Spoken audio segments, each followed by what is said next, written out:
Hello, আসসালামু আলাইকুম। আমি নুসরাত জাহান লিয়া। কেমন আছেন আপনারা? আলহামদুলিল্লাহ আমরা ভালো আছি। চলে আসছি প্রতিদিনের ব্লগ নিয়ে। আজকে আমি চলে আসছি রান্না করা গরুর মাংস আর আগে থেকে সিদ্ধ করা আলু দিয়ে পরোটা।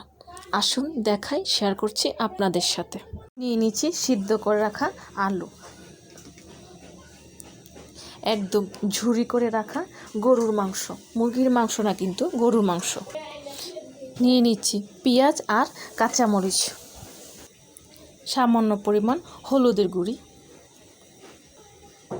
লবণ, দিয়ে দিচ্ছি গরম মশলার গুঁড়ি, দিয়ে দিচ্ছি ময়দা। এখন আমি সবগুলোকে ভালোভাবে একটু মিশিয়ে নিচ্ছি। সবগুলো মেশানোর পর তারপরে আমি পানিটা দেব। সম্পূর্ণ মেশানো হয়ে গেছে আর ওদিকে আজান হচ্ছে। এখন আমি এর মধ্যে দিয়ে দিচ্ছি পানি। রুটি বা পরোটার মতো শক্ত একটা ডোর বানিয়ে নেব। একবারে পানিটা দিতে যাবেন না।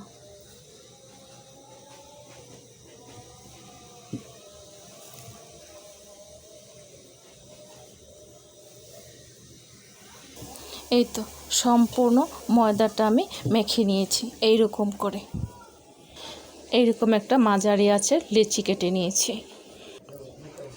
নিয়ে নিয়েছি ময়দা।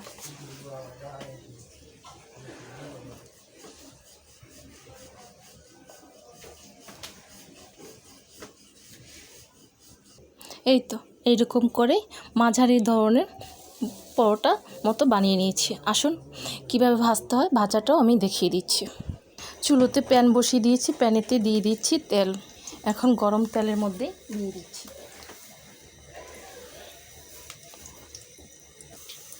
এক পাশটা মোটামুটি হলে আরেক পাশটা করে দিতে হবে। এই তো ভাজা হয়ে গেছে। এই রকম করে আমি সবগুলোকে ভেজে নেব। তৈরি হয়ে গেছে ঘরে থাকা অল্প রান্না করা গরুর মাংসটা আমি ঝুরি করে নিয়েছি, সাথে আলু আর একটু মশলা।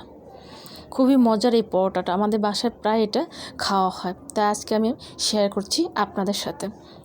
আমি এখানে গরুর মাংস দিয়েছি, আপনারা চাইলে মুরগির মাংসও দিতে পারেন। আশা করি আপনাদের খুব ভালো লাগবে। আর ভালো লাগলে আমাকে কমেন্টস করে জানাবেন, সাবস্ক্রাইব করে দেবেন, আমার পাশে থাকবেন আর আমাকে অনেক অনেক সাপোর্ট করবেন। আজ এই পর্যন্তই। সবাই ভালো থাকেন, সুস্থ থাকেন। আবার আসবো। আল্লাহ হাফেজ।